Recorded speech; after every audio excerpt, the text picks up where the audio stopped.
gracias a todas y a todos los que estáis aquí acompañándonos en esta tarde de jueves para presentar un libro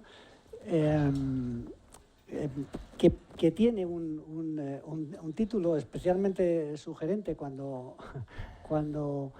se presenta, por ejemplo, como es el caso en un colegio oficial de la psicología. Cuando yo vi el título, queridos niños, pensé, esto va conmigo.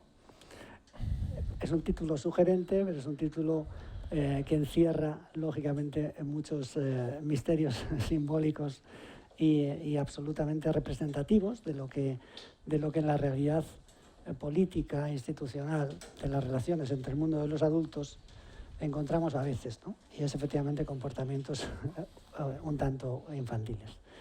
Pero en cualquier caso, mi agradecimiento a todos y a todas por venir, a las personas que nos ven vía streaming y sobre todo mi agradecimiento a las dos personas que me acompañan y que van a tener el protagonismo lógicamente sustantivo en este acto. En primer lugar, Sergio García, que va a actuar como moderador y es el coordinador del grupo de trabajo de Psicología, Comunicación y Política de nuestro colegio profesional. Humildemente les voy a acompañar y en la medida en que me dejéis alguna observación pueda hacer y os lo agradeceré. Y por supuesto está con nosotros el autor del libro, David Trueba, al que yo le recordaba mientras estábamos arriba. Ha tenido el gusto, bueno, en este caso le hemos agradecido que haya firmado nuestro libro de honor, pero bueno, estas cosas que pasan con las personas que son famosas, que somos muy pesados, y yo le estaba diciendo, pues he leído estos 2 libros, me gustaron mucho, te lo dirán tantas veces pero a mí me impresionaron mucho Tierra de Campos y Saber Perder, sobre todo este de Saber Perder, porque hace referencia a 4 protagonistas, a lo mejor se me olvida alguien, ¿no? Pero Silvia, luego estaba el futbolista que se llamaba Ariel, Lorenzo, que era el padre de Silvia, y Leandro, que era esta persona mayor, entrañable, que es un libro de luchadores, ¿verdad? Y el de Tierra de Campos es un libro de afectos. A mí me enterneció de una manera muy significativa, ¿no? Cuando uno descubre a su padre, cuando muere, ¿no? O le descubre especialmente. Bueno, lejos de este rollo... y le he hablado de una cosa más, que es... él escribe, ahora que no me oye, escribe muy bien estas modo editoriales y demás, que son fantásticos, pero tiene uno que yo dudaba sobre el título, pero yo creo que hace referencia a la educación y la duda, en el que lo que viene a decir es como los maestros, lo que tenemos aquí a un profesor de filosofía, lo que tenemos que generar en los chicos es la duda, no tanto las certezas, ¿no?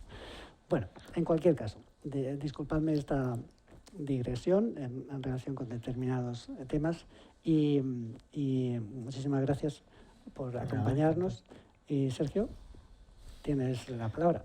Bueno, pues muchas gracias, Antonio Luengo, por apoyar este acto, por apoyarnos a nosotros, y es un honor que estés con nosotros porque eso pues también le da otra consistencia a este ejercicio, porque en el fondo la presentación del libro de hoy es un ejercicio dentro del grupo de Psicología, Comunicación y Política. Entonces hemos trabajado a lo largo de un año sobre diferentes cuestiones que tenían que ver con campañas electorales, con comunicación, con democracia, y a partir de ahí pues surge este libro que nos cuadra perfectamente en lo que habíamos estado investigando durante este año. Es Antonio Banderas quien da un titular hace unos años diciendo que España necesitaba un psicólogo más que un político, y a partir de ahí comenzamos a pensar en por qué muchos políticos no usan la psicoterapia y qué estamos haciendo los psicólogos para que en las campañas electorales no tengamos quizás un papel más definido, con el estrés que genera y con los necesarios que podríamos ser atendiendo al equipo de campaña o bien asesorando sobre la información o a publicar o cómo dar el dato. A partir de ahí fraguamos este grupo que hoy organiza el acto, Psicología, Comunicación y Política. Desde Este año pasado hemos hecho entrevistas mensuales a asesores políticos y a políticos para ver cuáles son las directrices de una campaña electoral, porque muchas veces no ponemos el foco en ese momento y después el domingo de los comicios no entendemos muy bien qué ha pasado, cuando esas 3 semanas anteriores son fundamentales para entender cuál es el proceso de la comunicación y cómo se hace llegar la idea y la generación de ideas a la población. O como diría este libro, cómo se hace llegar la idea a los queridos niños, que hace título al libro. El autor, que te agradezco mucho que estés aquí con nosotros, David Trueba, es cineasta, escritor, guionista, articulista de El País y del Periódico de Cataluña, actor ocasional en sus inicios y además un rostro conocido de la sociedad española. Hace poco llevaste, ¿no?, un programa de A mi yo adolescente. Ajá. Muy interesante, y podría pasarme horas hablando de su trayectoria, pero para empezar por lo reciente, El olvido que seremos ha sido propuesta, ¿no?, a los Oscar por la Academia Colombiana, quizás, y además se puede ver en Netflix y todavía creo que puede estar en cartelera en algún cine.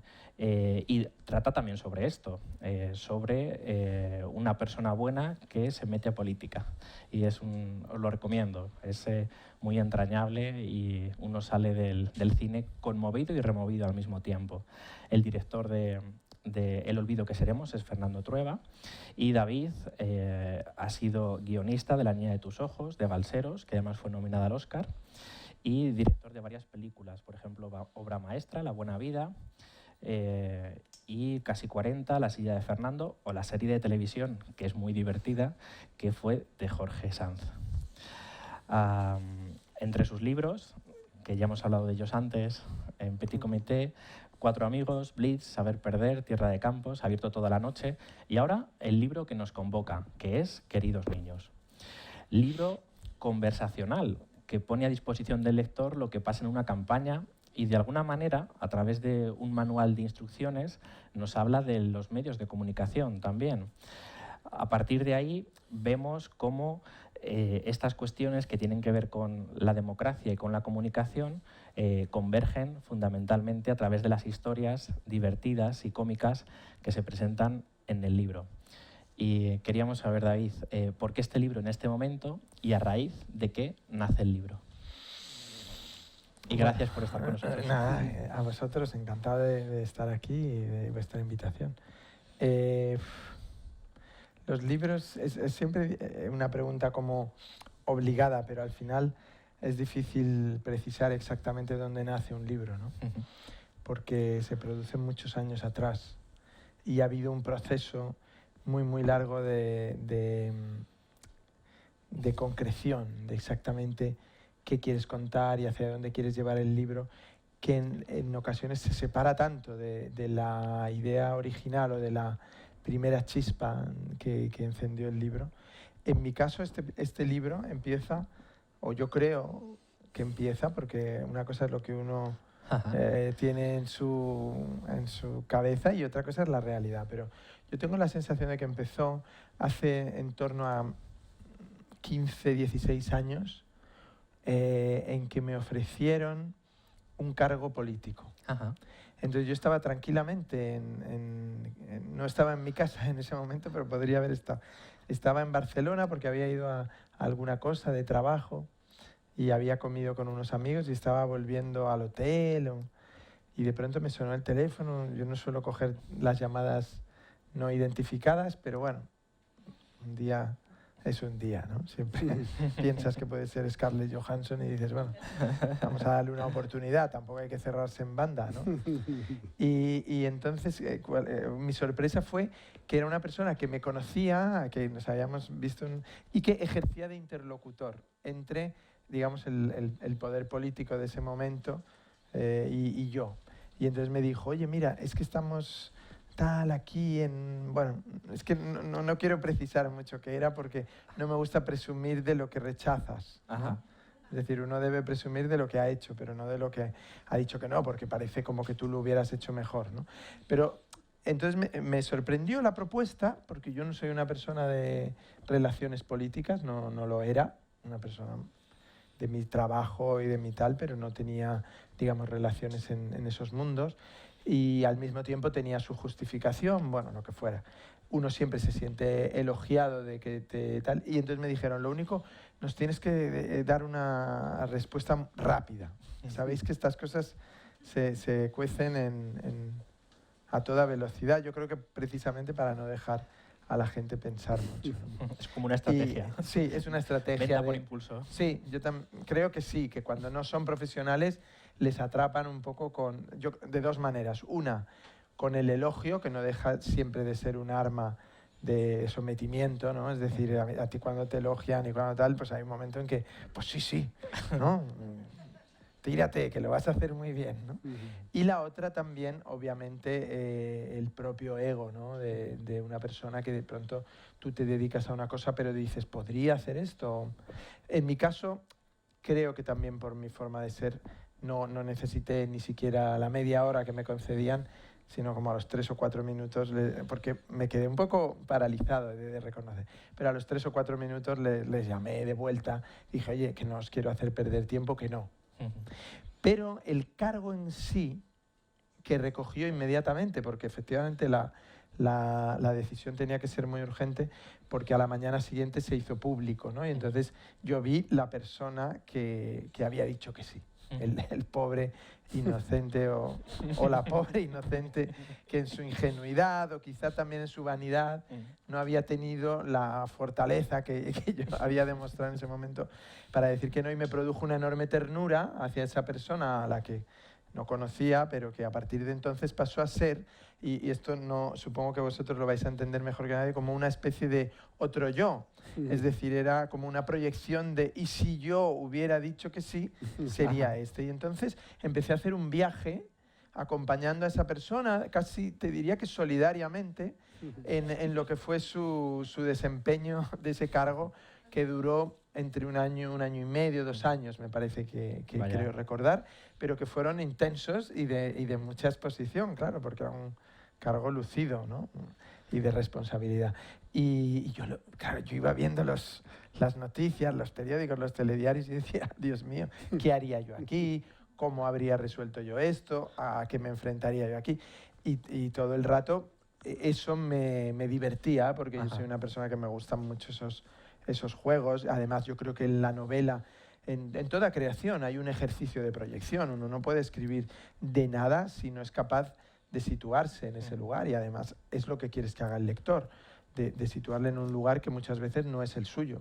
En muchos, yo creo que la necesidad de la ficción en la sociedad tiene que ver con la incapacidad de las personas para ponerse en el lugar de otro. Entonces, de alguna manera nosotros vivimos muy acostumbrados a la ficción porque la vemos, estamos en relación con ella constantemente en las series de televisión, en las películas, en los libros, en las canciones incluso, y tenemos esa sensación de que nos permiten introducirnos cuando nos gustan mucho en vidas que no son las nuestras, en personalidades, incluso en épocas o en géneros que no son los nuestros, nacionalidades que no son las nuestras, y yo creo que completa la vida, ¿no? Realmente la vida sería muy pobre sin esa especie de territorio donde está la ficción, que no digo que la experimentemos como una vida propia, pero nos ayuda a comprenderla mejor y tal. Y también yo creo que ese ejercicio de retar al lector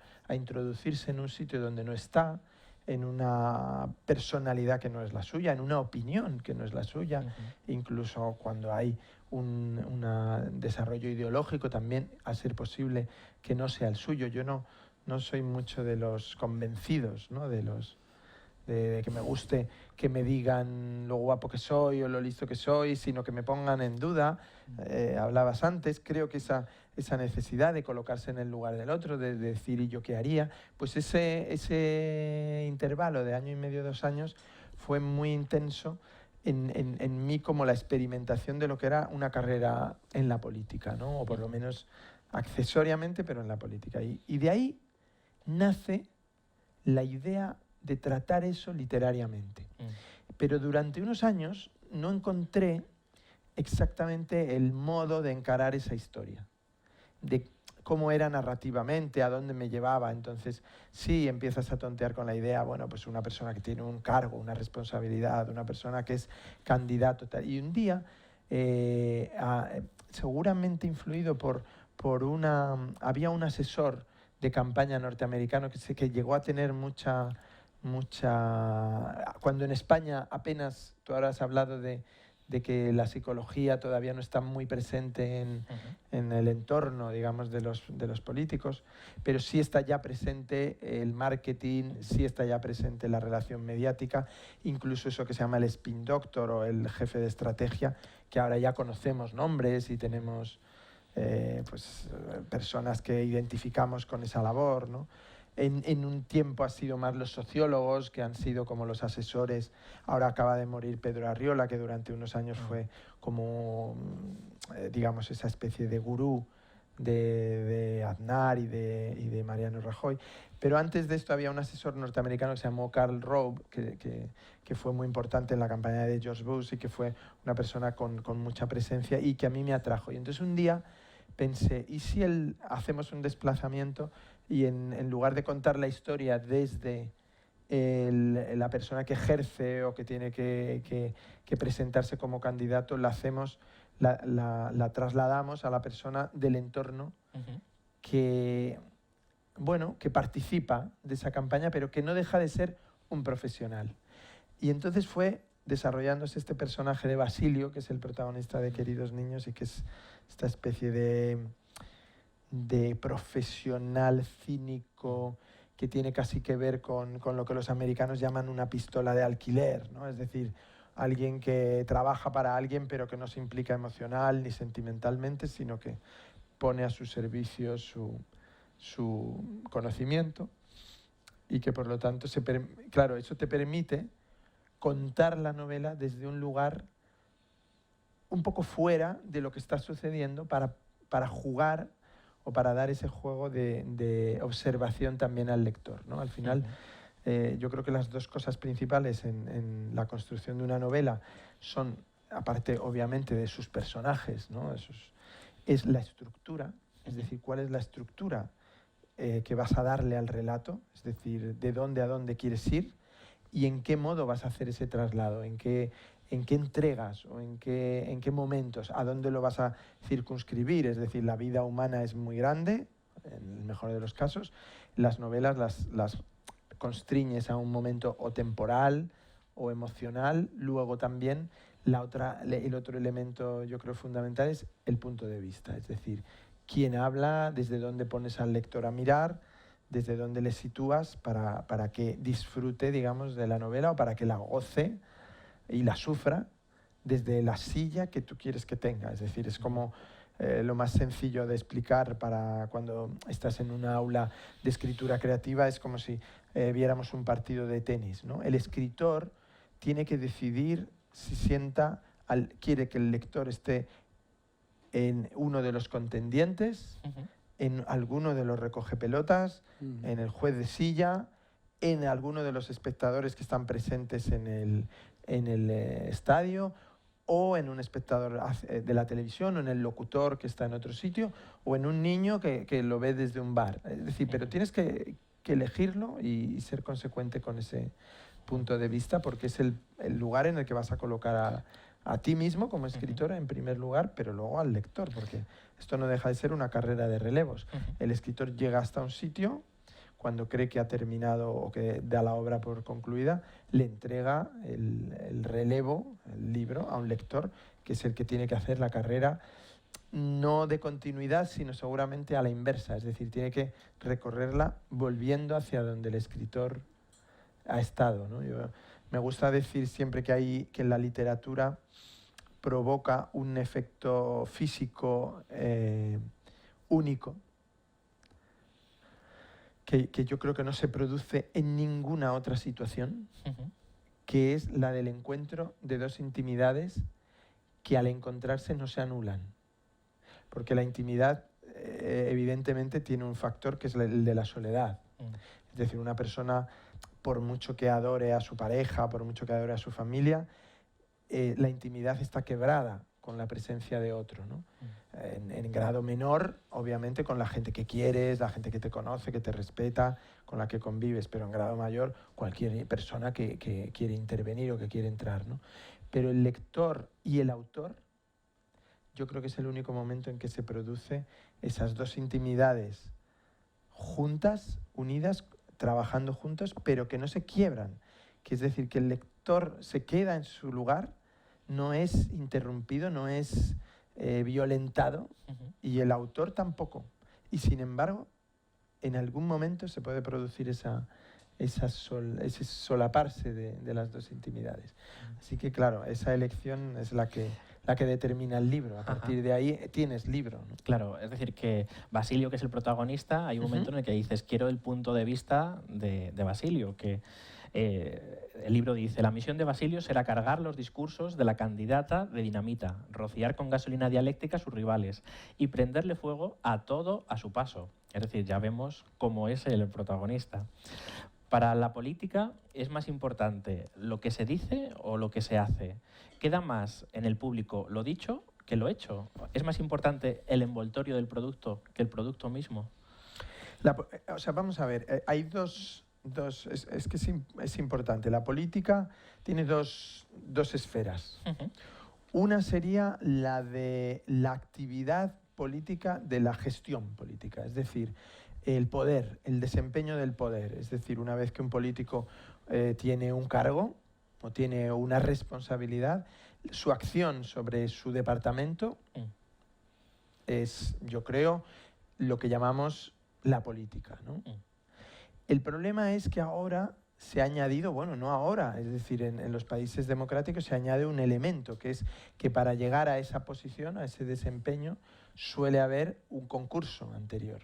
Es decir, una especie de examen o de selección o de llámese lo que se quiera, pero no deja de ser una competición. Y la competición todo lo altera. La competición, vivimos en un mundo muy competitivo en muchísimas esferas.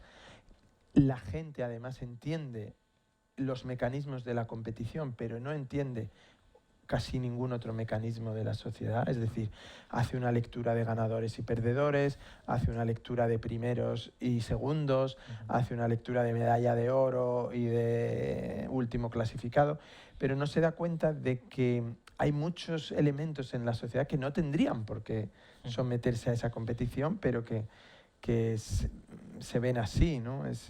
Lo vemos constantemente, la cantidad de premios, concursos, etcétera, que parecen determinar quién ha hecho bien su labor y quién no, o quién la ha hecho peor, ¿no?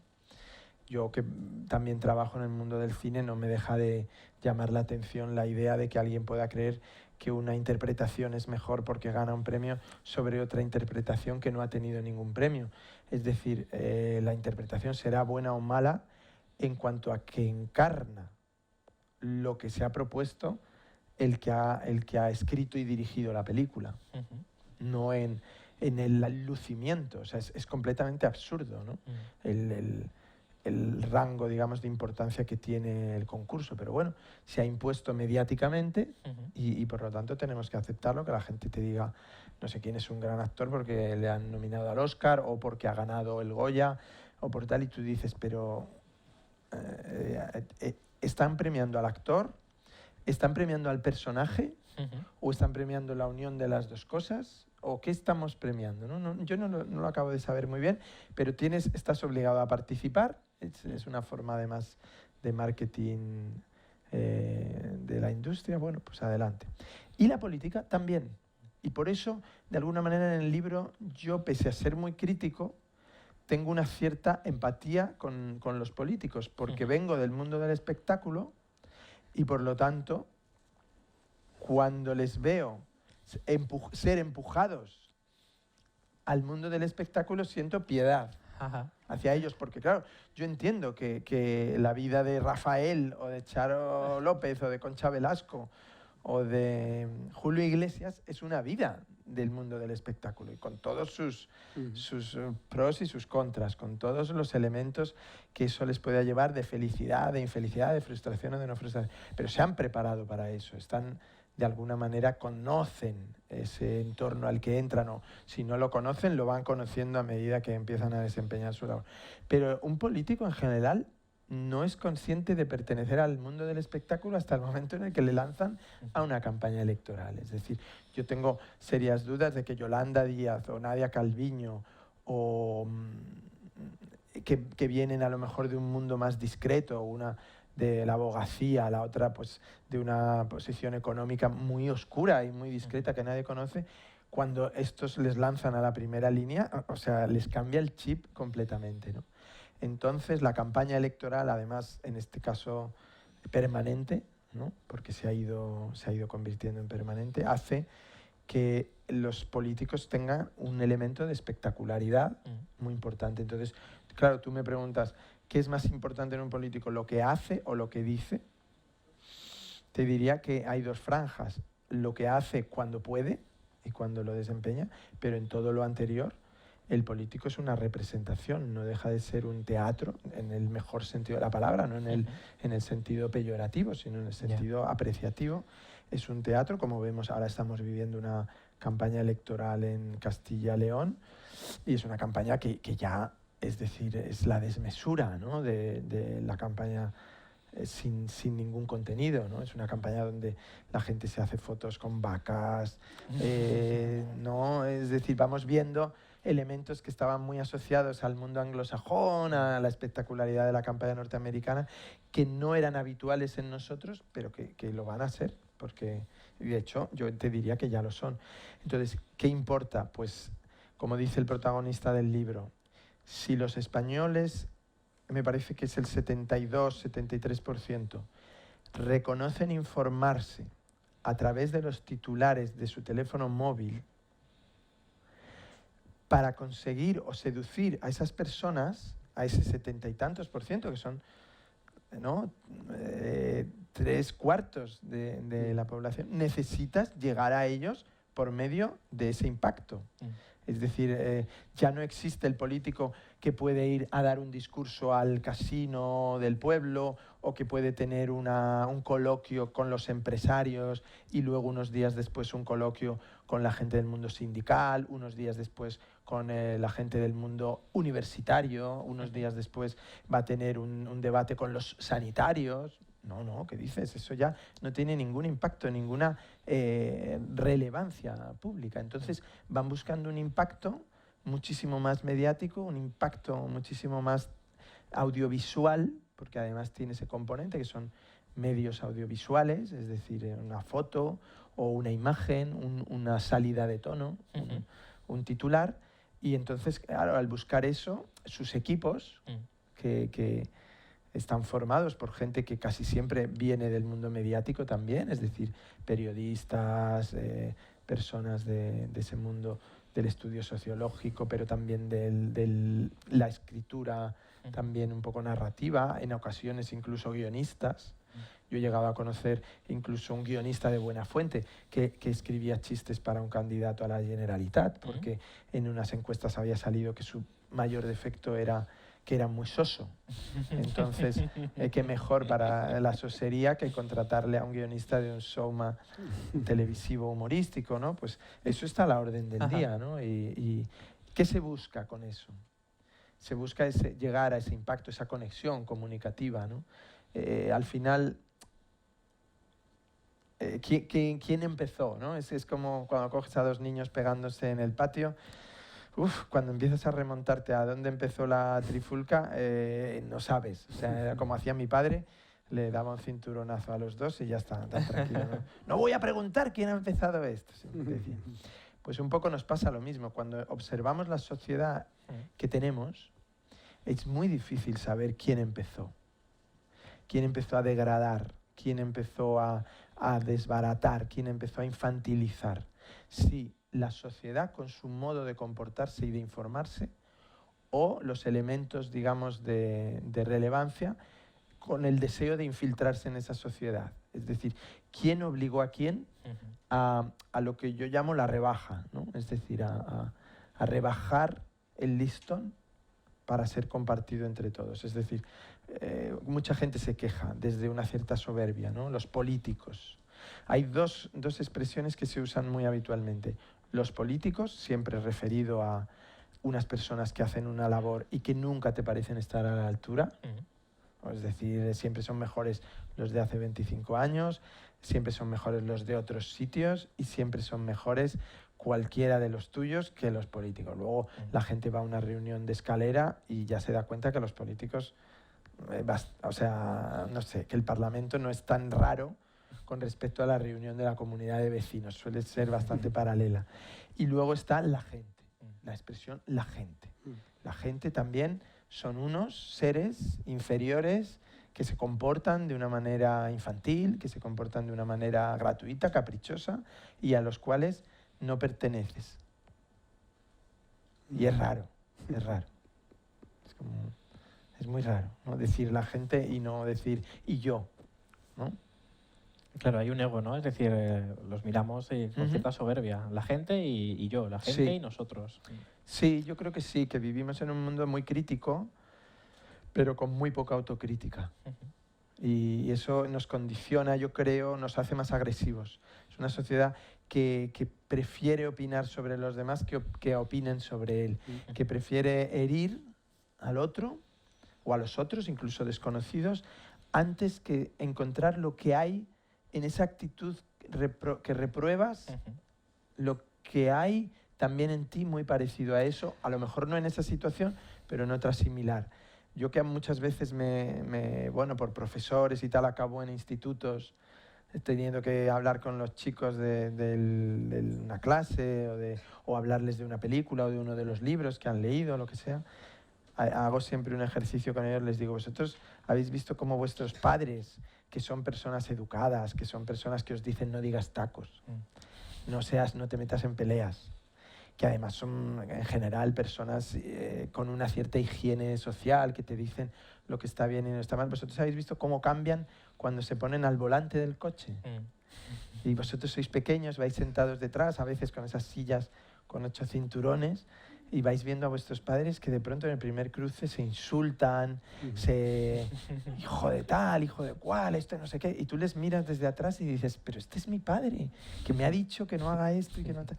Porque el coche es un tanque, ¿no? El coche es un tanque, tiene una parte de protección, de aislamiento, de separación, ¿no? Con respecto a los demás. Digo, pues vosotros con el móvil desarrolláis esa misma especie de esfera de protección y de distancia por la cual a una persona a la que tú nunca insultarías o agredirías de una manera verbal, si lo tuvieras frente a frente, lo haces porque te sientes protegido. Y esas, digamos, distancias de protección yo creo que son muy, muy habituales en la sociedad que hemos creado ahora. Y ahí es muy difícil entrar porque es muy difícil que un conductor se sitúe en el coche del otro lado del cruce. No sé por qué, porque todos hemos estado a los 2 lados o a los 4 lados de la encrucijada. Y esa es, yo creo, la clave de la evolución del tiempo en el que vivimos, ¿no? Es decir, la capacidad de decir, bueno, yo no soy el presidente del gobierno, yo no soy el candidato o el jefe de la oposición. No puedo mirarles desde un balcón y decir todo esto es despreciable, sino que tengo que decir, pero esto lo están haciendo por mí. O sea, este ejercicio que están haciendo delante lo hacen para seducirme a mí. ¿Qué información les estoy dando yo de mí mismo para que ellos crean que a mí me van a seducir así, ¿no? Es como si yo me presentara una cita y me sentara con el chico o la chica con el que quedé y dijera, oye, no te preocupes que esto está pagado, ¿eh? O sea, pide lo que quieras que esto invito yo. Esa persona diría, pero ¿por qué cree que me va a seducir ese comportamiento? Como si a mí me importara mucho quién paga o quién no paga, ya veremos. Nadie lo hace en general, salvo alguien muy hortera. Pues un poco con la política tenemos esta cosa de decir, oye, que esto lo están haciendo por nosotros, que realmente esto de agarrarse a la vaca, que nosotros a lo mejor desde la ciudad lo percibimos con un poco más de distancia, pero en otras cosas lo hacen con nosotros igual, ¿eh? Se agarran a la vaca o al cerdo o al vino o a lo que sea el argumento de campaña o los viejitos o lo que sea, para nosotros, para decirnos a nosotros, yo te entiendo y yo sé lo que tú quieres y lo que tú sientes. Y es como, ay Dios mío, ¿en qué momentos les he mandado un mensaje erróneo, ¿no? Sobre lo que me interesa escucharles, ¿no? Muy bien, vamos a abrir turno de palabra también hacia el público. Entonces, Lecina va a hacer la primera pregunta. Ajá. Entonces, voy. Lecina es un miembro del grupo. ¿Está ahora? ¿Sí? Sí. Bueno, pues primero que todo, gracias por todo, ¿no? Por escribir la novela, por la oportunidad de leerla, por estar aquí, por todo. Y porque me he divertido muchísimo, que de verdad en ese sentido me ha ayudado un montón, porque he llegado a pensar que es que ya era mayor y ya los chistes de verdad que me cuesta mucho reírme, te lo digo en serio. Estaba ya preocupada y me he reído mucho, o sea, que muchas gracias. Y también he aprendido mucho, como ha dicho Sergio, en el grupo hemos estado hablando con asesores y claro, nos han contado cosas, pero es que el libro recoge toda esa teoría que hemos aprendido los asesores, pero además con unos ejemplos buenísimos, de verdad, que no sabes hasta dónde es realidad y hasta dónde es ficción, ¿eh? Porque no sé yo, el entrelazado ese cómo estará. Y luego, por comparar un poco, voy a empezar por esta, por comparar un poco, para que veáis la relación tan directa, ¿no?, que hay con el presente, pues justo lo que habéis comentado, que están las elecciones en este momento, ¿no?, aquí en Castilla y León, y también hemos estado acompañados de muchos concursos. La semana pasada estaba Los Premios Feroz, bueno, el Festival de Benidorm. Y me ha llamado la atención que en psicología y política, ¿no?, en las series relacionan mucho la política con el sexo. Y en el libro también está. Entonces, si os dais cuenta, todo este movimiento que ha habido, ha salido Petra hablando de la masturbación, ha salido la cantante... Uy, ahora no me acuerdo cómo se llama. Rigoberta, con la teta. Con la mama. Entonces, claro, en paralelo yo estaba leyendo este libro y además de haber un sexo explícito también, ¿no? Pero de verdad que ver a Basilio con esa capacidad de percibir el erotismo en los pequeños detalles, de verdad que ha sido como... No sé cómo decirte, pero me ha gustado un montón, ¿no? Entonces mi pregunta es, ¿tienes el teléfono de Basi? No lo tengo, ¿no? ¿Y el email? Porque claro, como es escritor... No, pero te lo voy a decir por eso, porque la verdad es que me ha gustado un montón, ¿no? Porque ya no estamos acostumbrados, yo no sé si luego puedes recomendar alguna película donde se pueda ver ese hilo más fino, ¿no? Entonces me ha gustado mucho ese apartado de Basilio. Y luego también me ha gustado mucho, desde la primera página, que es lo que habéis visto aquí, la parte esta de los opuestos, ¿no?, del mundo contrario. Y me llamó mucho la atención ya en la primera página, pero es que luego, al ir leyendo, llegó un momento que dije, voy a contar, voy a recogerlos, porque es que hay un montón. Y por lo menos yo, no sé luego vosotros cuando lo leáis, pero he recogido más de 50 elementos, ¿no?, que has combinado uno con el otro. Y si me permites, puedo leer la página 264. Es cuando dices, cuando la política decidió imitar a la narrativa, se encadenó sin saberlo a lo que sostiene todo el relato, la creación de un conflicto.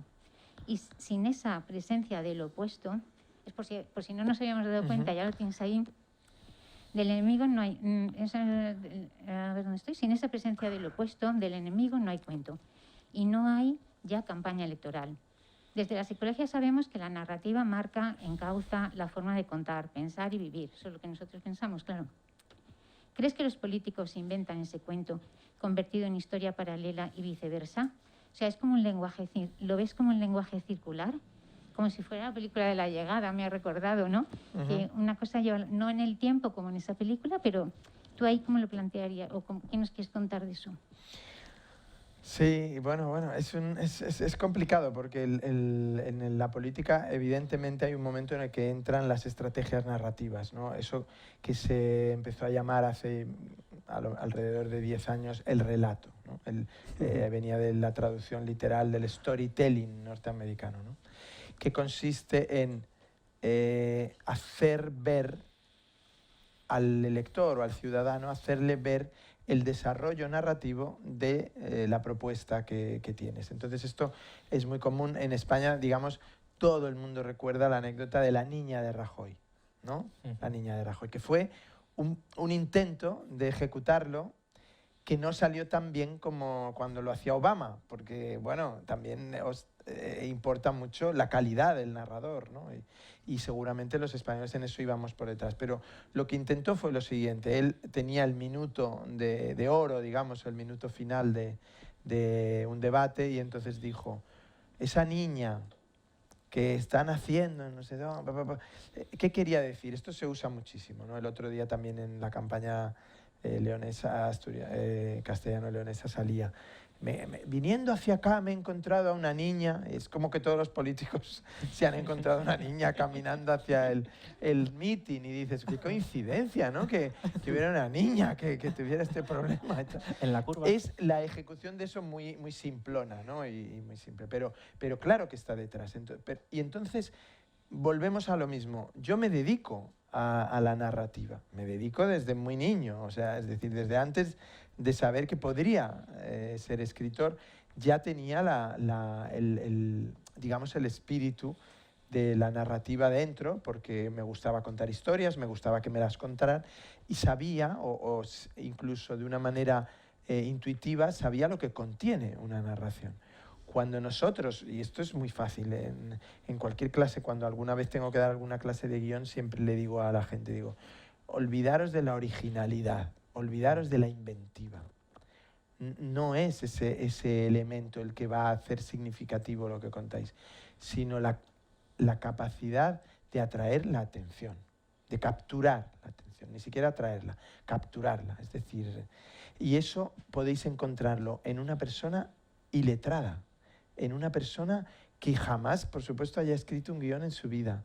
Lo podéis encontrar en un amigo de vuestros padres, lo podéis encontrar en un compañero de colegio. Simplemente es la capacidad de decir, no sabes lo que me pasó ayer,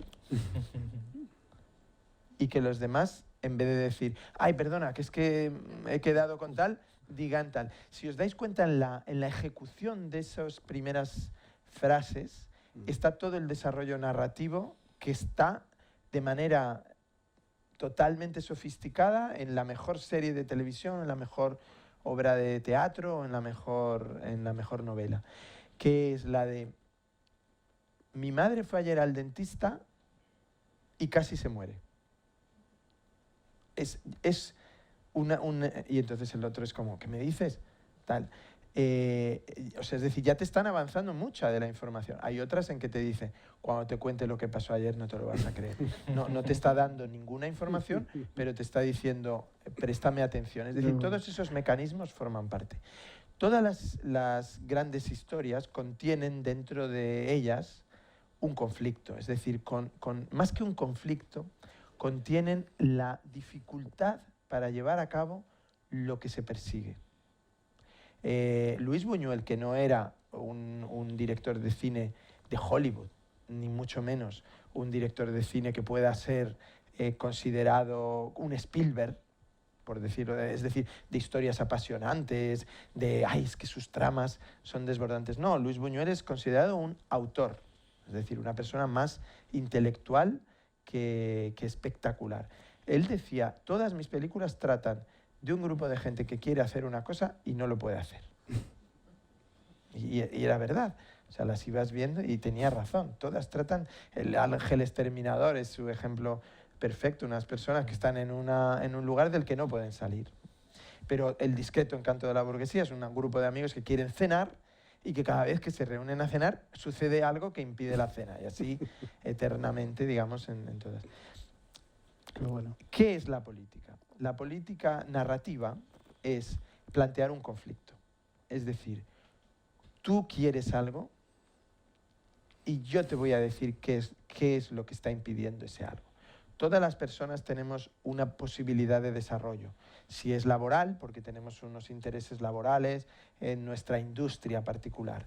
Si es a nivel personal, porque queremos un desarrollo personal que de alguna manera está frustrado pues, por la imposibilidad de encontrar lo que quieres. Si es educativo, pues también son personas de diferentes estratos que encuentran unas dificultades en unos lugares y en otros. Y luego hay una frustración generalizada, que yo creo que es la natural, que es que el mundo nunca es exactamente como nosotros querríamos. Es decir, uno se levanta por la mañana con un guión y el guión de los demás es una interferencia constante sobre el nuestro, ¿no? Es decir, nuestra cita nos la cambian, luego nuestro guión se viene abajo. Vaya, hoy que ya me había preparado para tener la reunión de trabajo, me dicen, oye, ¿no te importa pasarla la semana que viene? Bueno, entonces tu día está vacío, tu sensación de miedo, de vértigo, se va acelerando. Entonces la política genera eso, porque narrativamente es eso. Entonces es encontrar la brecha en el enemigo, en el rival, más que en el enemigo, en el rival, encontrar la brecha por la cual los seguidores del rival pueden, digamos, enfrentarse a lo que hasta ahora no habían pensado. Es decir, lo que hasta ahora no era conflictivo para ellos.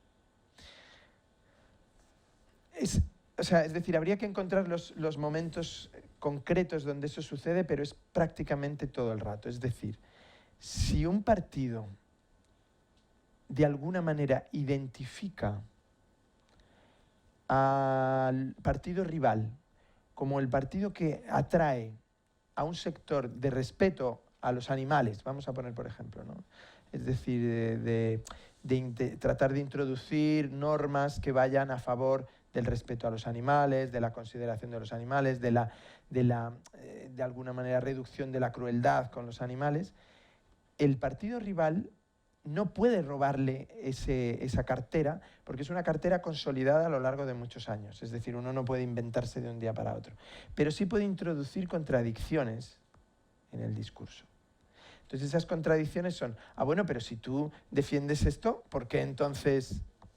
Y a la vez atraer de una manera rotunda a todos los que se sienten heridos. Eso se ha visto en el caso de las macrogranjas, que también es una escena de la novela, se ha visto en esta última campaña, que es el conflicto, no había conflicto. Realmente todo parte de unas declaraciones de un ministro que no son conflictivas. Es decir, lo que viene más o menos a decir, si no recuerdo mal, es que la carne de un tipo de explotación intensiva es de peor calidad que la carne, digamos, que se consume de una explotación que ha tenido el animal, un desarrollo tal, no sé qué. Y que quizá deberíamos no primar ese sector sobre el otro. Perfecto, o sea, es decir, como elemento de pensamiento está bien, pero ¿cuál es el problema? Que le das una ventaja a los rivales increíbles, porque los rivales te dicen, bueno, pero es que de todo este sector, toda esta gente vive, le vamos a hacer sentir que les estás amenazando. Eso para empezar. Pero luego está el consumidor que no tiene ni el poder adquisitivo ni la posibilidad de consumir la alta calidad y que está constantemente comprando en un supermercado carne procesada y que le están diciendo lo que tú haces es de segunda categoría, con lo cual se siente también irritado personalmente. Todo eso es un trabajo, es decir, tú tienes que llevar a esa confrontación el debate. Entonces, esto es una cosa que se ha producido en un ámbito y en otro, o sea, y que tiene mucho que ver con la narrativa. Es decir, tú quieres ser esto, este es el que te lo impide. Es decir, tú eres una persona homosexual que quieres tener una serie de derechos que te igualen con las personas que no son homosexuales. Hay unos partidos muy sensibles que de alguna manera acogen tu reclamación, tu reivindicación. Y hasta ahí todo va bien. El problema es cuando el partido rival introduce unas contradicciones para que tú tengas que decidir, un poco como los niños, entre mamá y papá. Ningún niño quiere voluntariamente elegir entre mamá y papá. Es una pregunta que le provocan desde fuera. ¿Tú a quién quieres más, a mamá o a papá? Ahora ya no se dice porque es una pregunta incorrecta, pero antes se decía mucho, este es más del padre que de la madre, este es más... Tal. Era un modo de generar una contradicción en un ser que jamás se ha planteado esa contradicción. Es decir, hay muchísima gente que no percibe como una amenaza a priori que los homosexuales se casen. Es la introducción de ese conflicto la que hace que se pongan en contra porque consideran amenazado su modo de vida, su estatus habitual, consideran incluso amenazada la educación de sus hijos, porque dicen, oye, está bien que lo hagan, pero que no se haga propaganda. Y entonces se va moviendo, rotando para que nada sea fácil, tan sencillo como parece. Lo hemos visto en el asunto del feminismo, por ejemplo. El feminismo era una roca. El feminismo se movía de una manera rocosa. Es decir, las mujeres no tenían dudas de que había que ser feministas, es decir, que el feminismo era la igualación salarial, los mismos derechos, la incorporación paritaria a todos los organismos de representación, etc. Yo he encontrado muy pocas mujeres podía haber mujeres que dijeran, no, estoy en contra de las cuotas.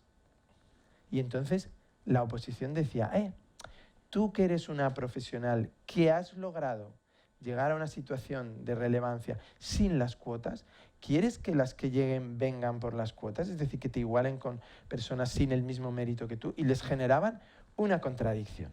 La segunda contradicción ha venido con la transexualidad. Es decir, de pronto se conseguían unas cosas y de pronto dicen, bueno, pero es que también tenemos una parte ínfima de la población, bastante pequeña, que aspira a ser mujer sin serlo de nacimiento, o que aspira a ser hombre. Nueva contradicción, es decir, le concedo los mismos derechos que a mí, es decir, pueden introducirse, y entonces el propio feminismo ha dicho, pero si las conquistas de la mujer pueden ser adquiridas por un hombre que cambia de sexo, ¿dónde estamos haciendo? Y dices, pero si estamos hablando de una franja porcentual muy pequeña, y sin embargo el conflicto ya se ha creado. Y es ahí, digamos, donde la política, de alguna manera, yo creo que enriquece la discusión pública, pero al mismo tiempo empobrece la convivencia. Son las dos cosas, porque si la sociedad no está preparada para discutir, la conflictividad la lleva a la agresión.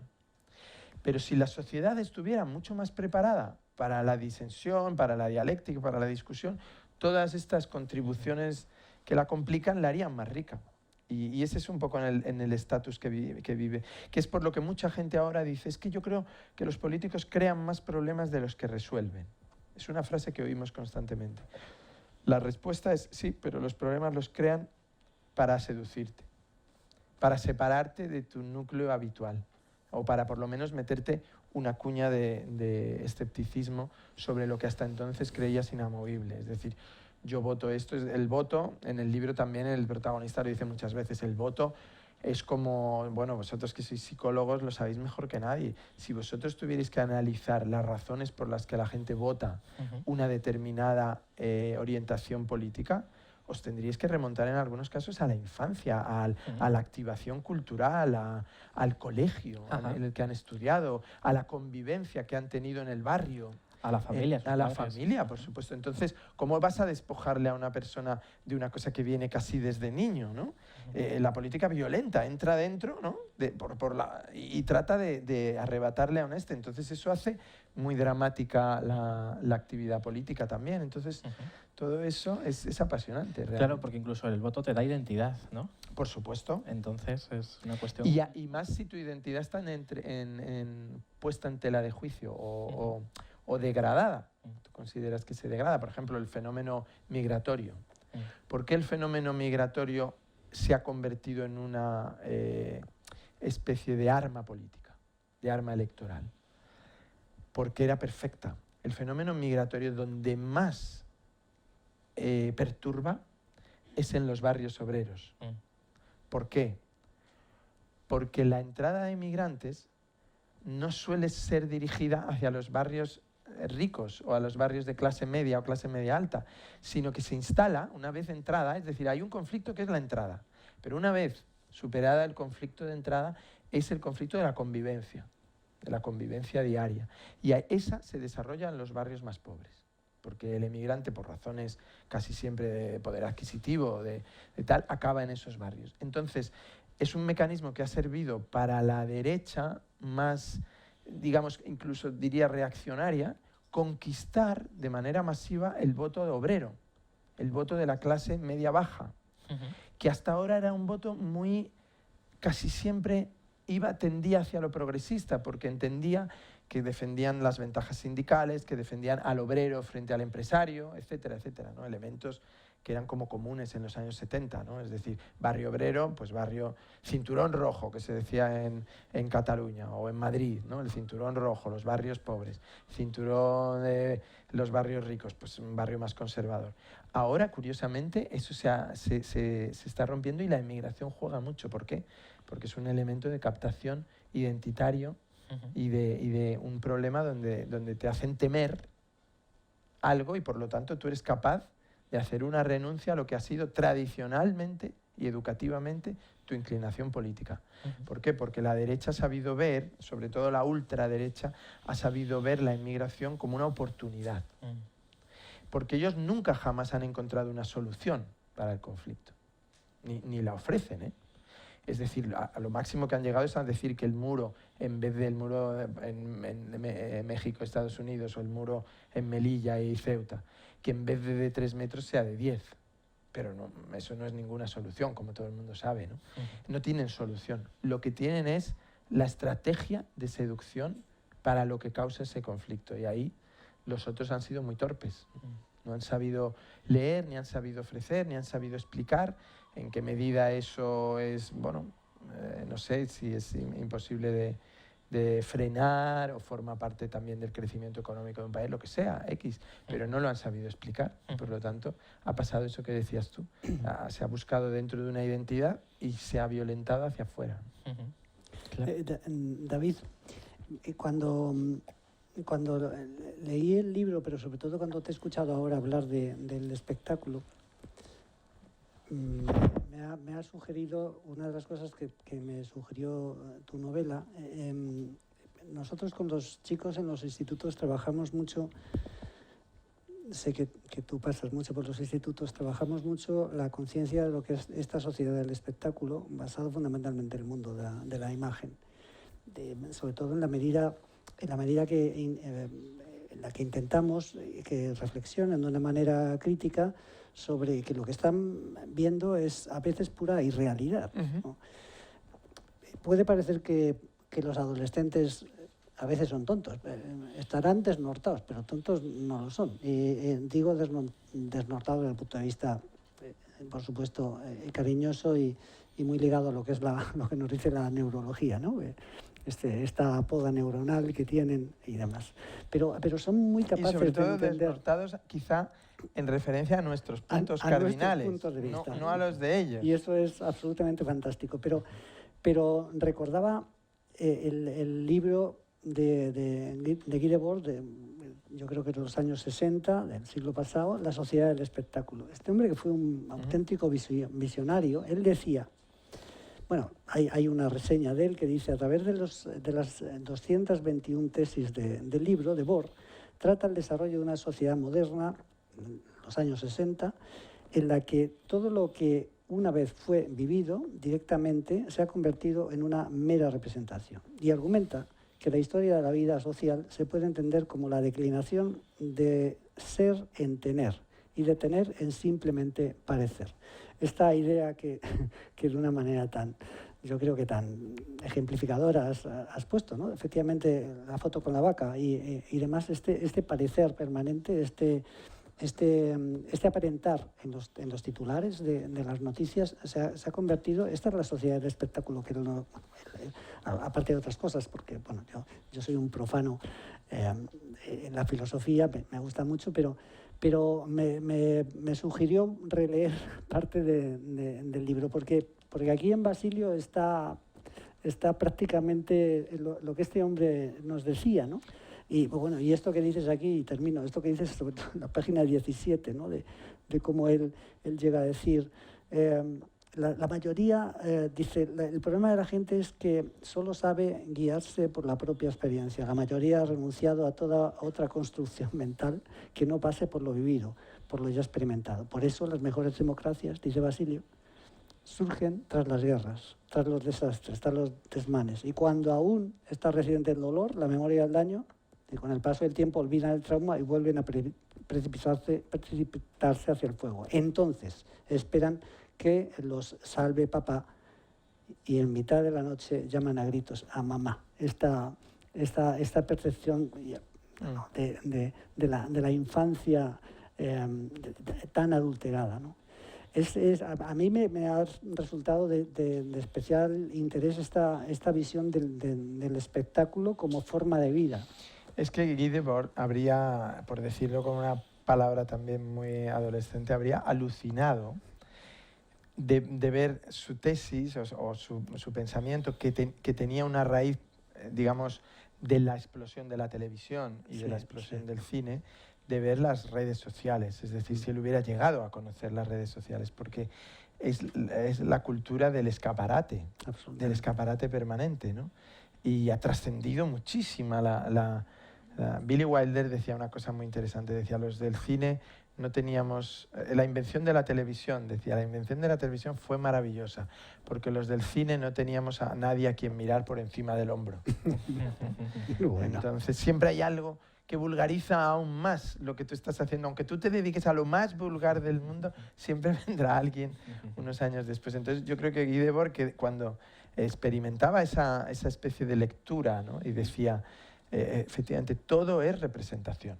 Es decir, cuando una sociedad se ve retransmitida, aunque crea que hay verdad, es la representación, no la verdad lo que hay detrás. Y si viviera lo que vivimos ahora, sería para él muy esclarecedor de la continuidad que ha tenido esa línea.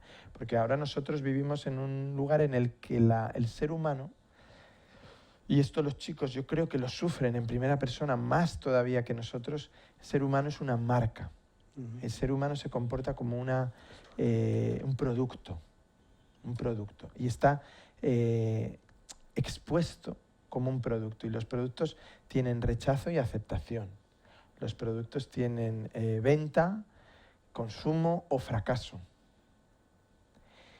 Y eso es muy descorazonador, yo creo, para ellos, y les genera muchísima angustia, ¿no? Muchísima ansiedad.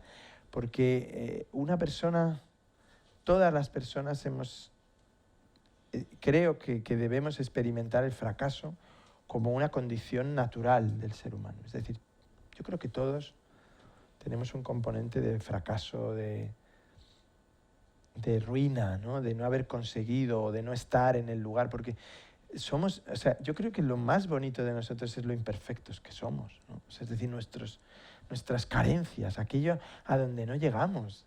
Si lo maravilloso es que con todas esas carencias hemos hecho cosas espléndidas o cosas memorables, no es porque seamos perfectos, no es porque seamos infalibles, sino porque siéndolo hemos persistido, ¿no? Por eso, hace años cuando murió Ballesteros, yo había sido muy fan de Severiano Ballesteros, que es un poco lo que sucede también con Rafa Nadal ahora, ¿no? Son personas que tienen una capacidad el deporte, claro, tiene una cosa, antes hemos hablado de la competición, todo el mundo la entiende, tiene una virtud, todo el mundo entiende qué se está jugando y cómo se resuelve. Esto en cosas mucho más complejas a la gente le cuesta. Entonces, por eso todo se ha ido deportivizando, convirtiéndose en disciplinas deportivas. Pero ellos dos tenían una particularidad que les hace, yo creo, muy apasionantes para la gente. Muy representativos. Muy representativos. Que es, en el caso de Ballesteros, os habréis olvidado seguramente, tenía una capacidad asombrosa para meterse en problemas. Es decir, era un jugador de golf que, como no tenía una formación estrictamente técnica, sino que se había fabricado su propio palo en Cantabria y entonces jugaba en una precariedad absoluta, no tenía nada que ver con los jugadores británicos e ingleses que ya tenían una técnica. Entonces él era muy común que la salida o un golpe de los suyos se fuera a los árboles, se fuera fuera del tal, pero lo que tenía era una impresionante capacidad de resolución de ese problema, porque había jugado siempre en condiciones de extrema dificultad, en terrenos que no eran los propicios, etc. Entonces la gente veía a alguien sumirse en el fracaso, en la derrota, y salir brillantemente, esforzadamente. Nadal es un jugador que ha estado años y años enfrentado a Federer, que es la clase, el estilo, no da un golpe mal, todo tiene un equilibrio. Nadal es un luchador, ¿no? Es un jugador muchísimo menos dotado técnicamente, pero físicamente es inagotable, es decir, persigue todas las bolas, tal, no sé qué. Y en muchas ocasiones ha ido atrás en el marcador. Es decir, si uno analiza sus partidos, casi siempre los grandes partidos que ha hecho han sido remontadas, han sido un set abajo, 2 sets abajo, me duele el pie, que me atiendan, no sé qué, no sé cuánto. Y claro, eso la gente lo festeja como 2 victorias, porque una es la victoria sobre sí mismo y la otra es la victoria final. Esto es lo que yo creo que los jóvenes no perciben. No se dan cuenta de que lo hermoso es todo el entramado de fracaso, carencia, dificultad, falta de preparación, no tener las capacidades, ni por supuesto los elementos físicos que te hacen o te convierten en un triunfador, tal, y conseguirlo. Ellos se frustran en la primera línea y abandonan en la primera línea, porque dicen, es que es materialmente imposible, es que si no mido 1,80, soy delgada, tengo estos ojos claros y no sé qué y no sé cuánto, nunca voy a ser Cara Delevingne o no voy a ser Scarlett Johansson. Y tú dices, pero si no hace falta, o sea, es decir, el atractivo lo vas a encontrar de otra manera, pero esa frustración en la primera barrera es la que la sociedad esta de mero consumo les imposibilita, y por desgracia estamos todos en eso, porque realmente hemos empezado hablando de los políticos se consumen como una mercancía, es decir, ya nadie apuesta por ellos a largo plazo, es decir, nadie les concede un par o tres de derrotas que de alguna manera los vayan formando, de alguna manera los vayan preparando para detentar el poder, ¿no? Sino que, y que de alguna manera también les hagan más transigentes, ¿no? Porque se dan cuenta que no siempre se consigue todo en línea recta, sino que hay que negociar. Entonces nosotros, claro, vivimos, muchos de los que estamos aquí, la política de la transición. La política de la transición la hacían fracasados. Todos en algún momento habían estado en el exilio, en el fracaso, en puestos por debajo de lo que consideraban, y de pronto cuando llegaban a las posiciones de relevancia eran más negociadores, eran mejores negociadores.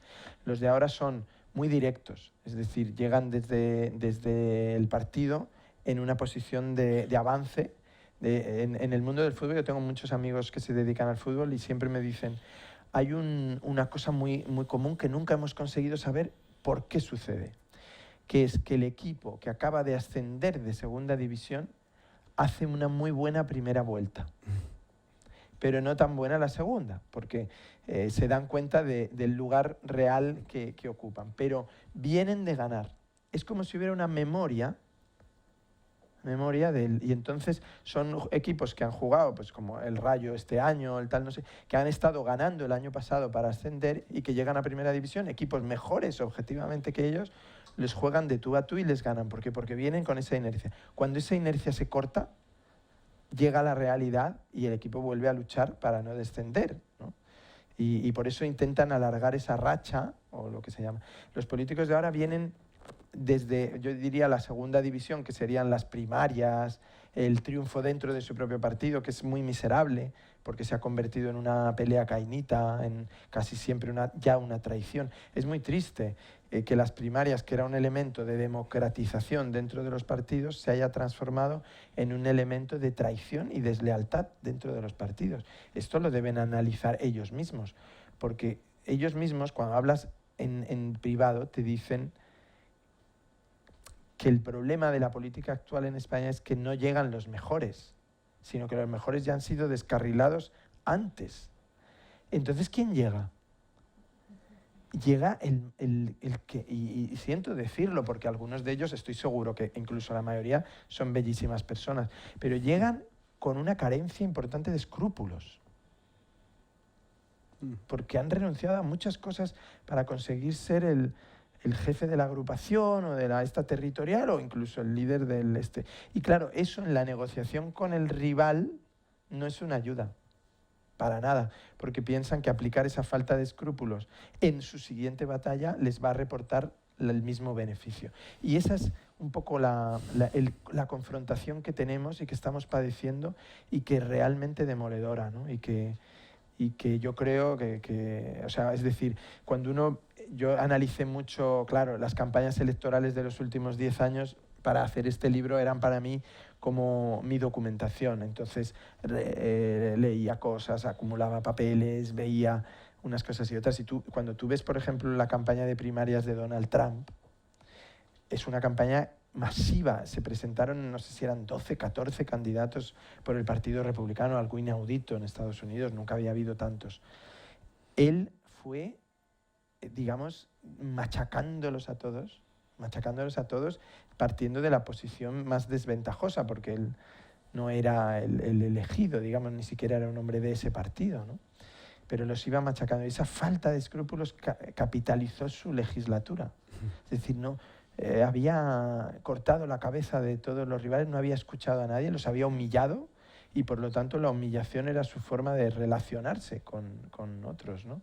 Cuando tú ves ahora a Putin recibir el otro día a Macron, te das cuenta de que claro, una persona acostumbrada a envenenar al líder de la oposición, ¿qué respeto va a tener por un señor que tiene elecciones dentro de 3 meses y cuyo cargo tiene una solidez mínima? Bueno, pues curiosamente los europeos lo percibimos como una fortaleza de Putin y una debilidad de Macron, cuando yo creo que deberíamos hacer la lectura contraria. Nuestra fortaleza es la debilidad de Macron. Efectivamente. Y la debilidad del pueblo ruso es la fortaleza de Putin. Y sin embargo, mediáticamente esa mesa en la que él le obliga a sentarse en la otra punta, tal no sé qué, transmite, y se ha dicho hoy en los periódicos, humillación, la palabra humillación.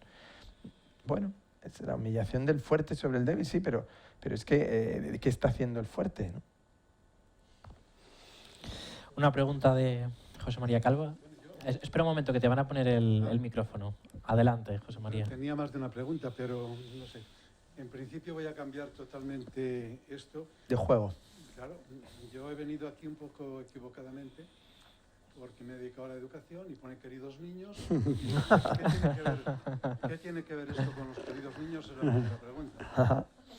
Ahora te lo explico. El tema de la representación lo voy a dejar ahí porque, siendo de filosofía, pues ya sabemos que el mundo es una representación y voluntad, nos dijeron ya en el siglo XIX.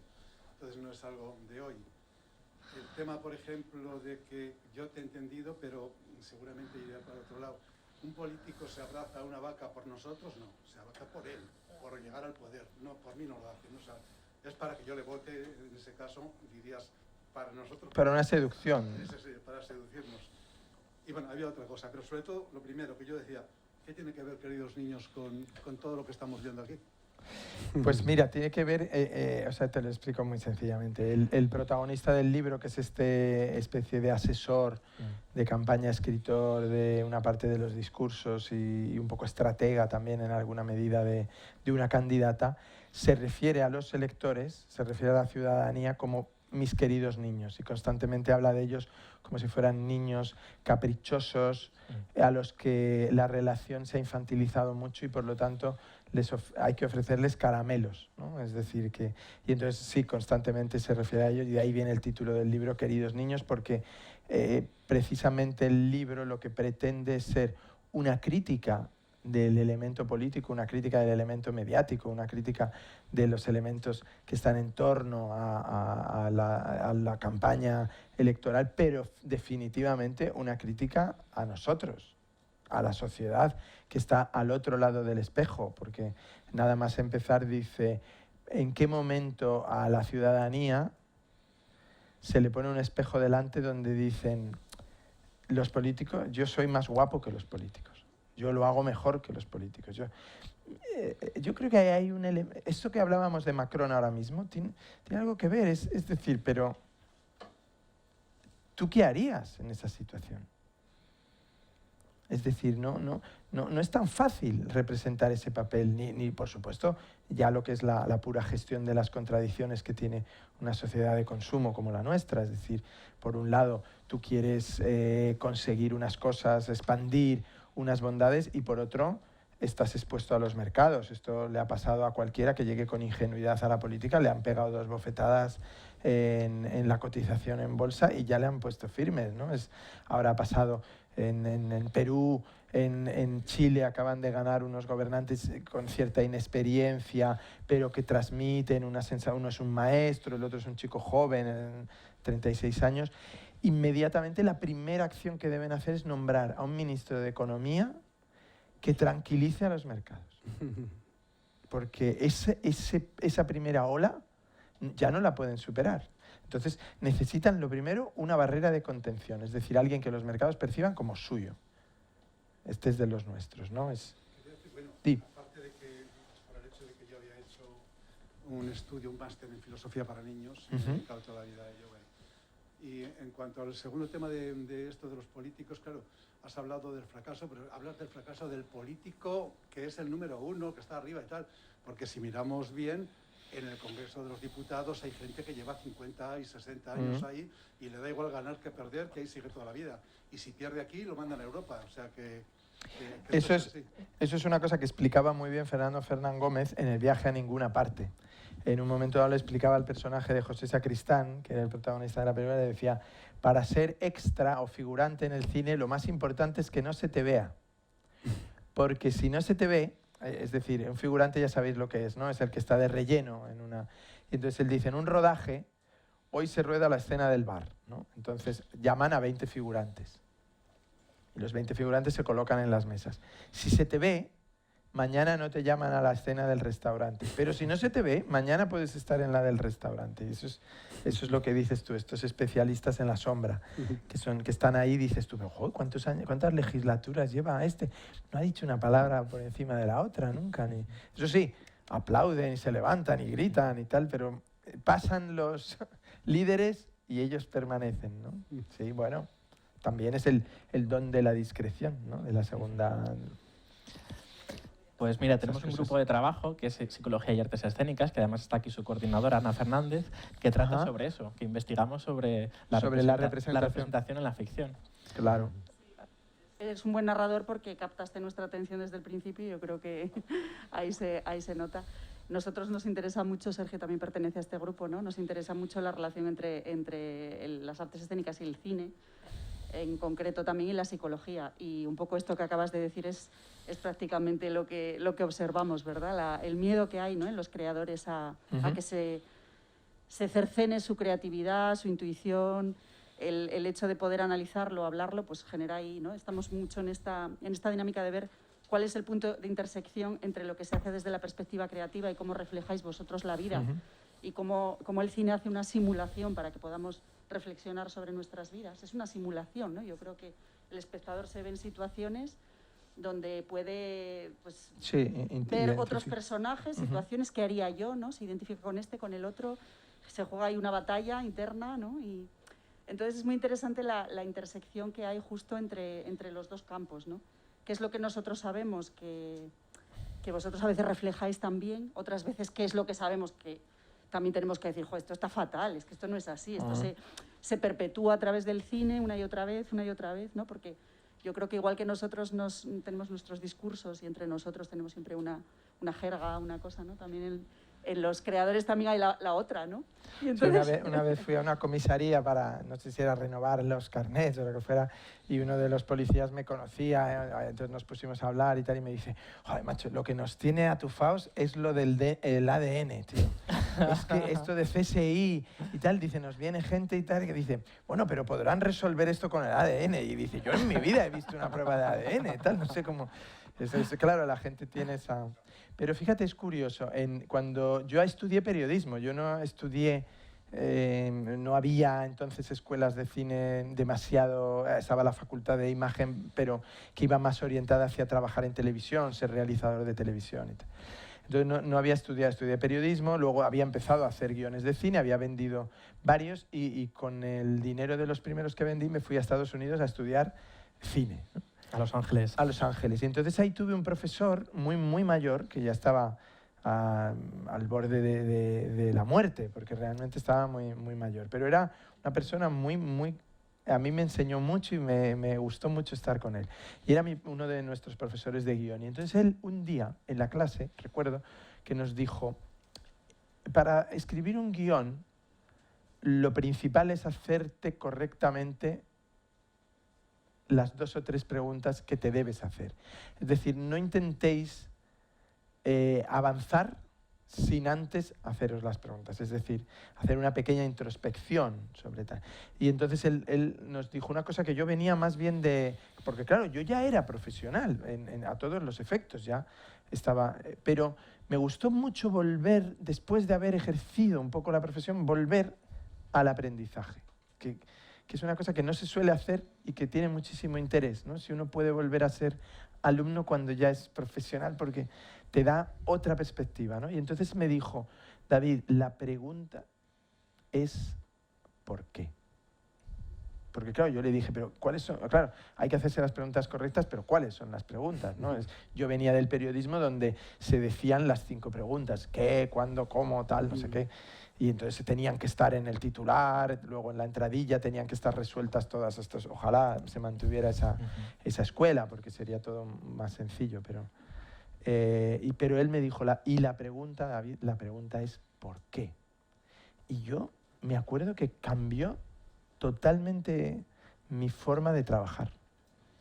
Porque yo hasta entonces nunca me había preguntado por qué. El por qué yo pensaba que era, bueno, el propio oficio, ¿no? Es decir, tengo que entregar o me han pedido que haga tal, el género, pues esto que es que un encargo, un tal, no sé qué, pues esto para no sé qué actor o para no sé qué tal. Vale, pues lo hago, ¿no? Pongo ahí lo que yo sé de mi ingenio o de mi tal. Pero cuando tuve esa conversación y cuando supe de alguna manera ojo, que en cada ocasión vuelves a la página en blanco, pero vamos, yo te diría que al origen más precario, porque no empiezas de cero y más perdido quizá cuanto más avanzas que al principio. Pero sin embargo esa reflexión de él me ayudó, siempre me ha ayudado mucho. ¿Por qué? ¿Por qué estás aquí? ¿Por qué quieres hacer esto? ¿Qué hay en esa historia? Porque claro, tú tienes esto que decía yo, una revelación de, bueno, pues me interesa esto, o se me ha parecido este personaje, o este conflicto, o sería interesante hacer una novela sobre esto que le ha pasado a un compañero mío. Pero ¿por qué? ¿Por qué tú quieres hacer eso? Porque eso, cada cual puede hacer. A mí por eso os decía antes, la originalidad, la tal. Sí, está muy bien. Evidentemente, si alguien es original es mejor que sea repetitivo. Pero la originalidad, ¿al servicio de qué? Porque una persona es original.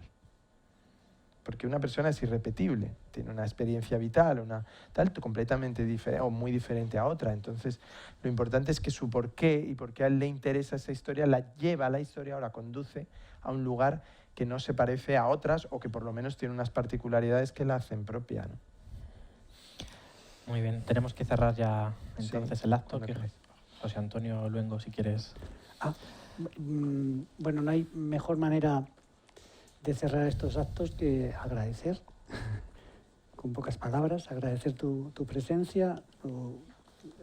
Yo diría que el encanto de poder ver cómo enlazas contenidos, temas, esencias que tienen que ver con la vida, contando historias. Esto los chicos lo dicen en muchas ocasiones, cuando les preguntas, ¿y el mejor profesor? Y es el que nos cuenta historias. Así que muchísimas gracias, Sergio. Muchísimas gracias, David, por lo que nos has mostrado, por lo que nos has, yo creo que, enseñado y gracias a todas y todos vosotros. Encantado, gracias a vosotros. Muy bien. Muchas gracias.